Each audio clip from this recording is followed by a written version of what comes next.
प्रेक्षकांच्या प्रेमामुळे ही मालिका सतत नवीन शिखरे गाठत आहे. जय जय स्वामी समर्थ मालिकेच्या यशस्वी प्रवासाच्या या टप्प्याबद्दल बोलताना संपूर्ण टीमने प्रेक्षकांचे आभार मानले आहेत.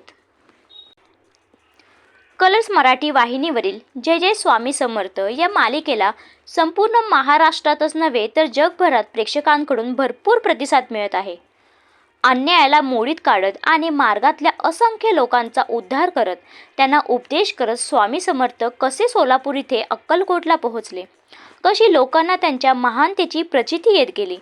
अक्कलकोट इथले चोळप्पा महाराज, सेवेकरी सुंदराबाई, अक्कलकोटचे राजे मालोजीराव या भक्तांनी स्वामी लीला अनुभवली आणि ते कसे कृतार्थ झाले, त्यांचं कसं नातं होतं आणि या भक्ती मार्गात आणखी कोणकोणती माणसं श्री स्वामी समर्थांच्या कृपाछायेखाली आली, हे सगळं प्रेक्षकांना या मालिकेमध्ये आजवर पाहायला मिळालं.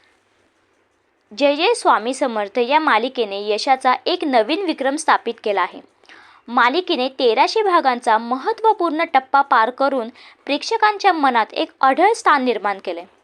स्वामी समर्थांच्या जीवनातील दिव्य कथा, त्यांच्या लौकिक चमत्कारिक कार्याचा प्रवास आणि त्यांच्या उपदेशांनी भरलेला अनेक प्रसंग यामुळे ही मालिका महाराष्ट्रातील घराघरात लोकप्रिय झाली. याविषयी बोलताना जय जय स्वामी समर्थ मालिकेतील स्वामी म्हणजेच अर्थात अक्षय मुडावरकर म्हणाले, आज जय जय स्वामी समर्थ या मालिकेचे 1300 भाग पूर्ण होत आहेत. सर्वप्रथम या मालिकेशी जोडलेल्या प्रत्येक व्यक्तीचे मी मनापासून आभार मानून कौतुक करतो आणि अभिनंदन देखील करतो, कारण 4 वर्षांचा 1300 भागांचा यशस्वी प्रवास पूर्ण झाला आहे.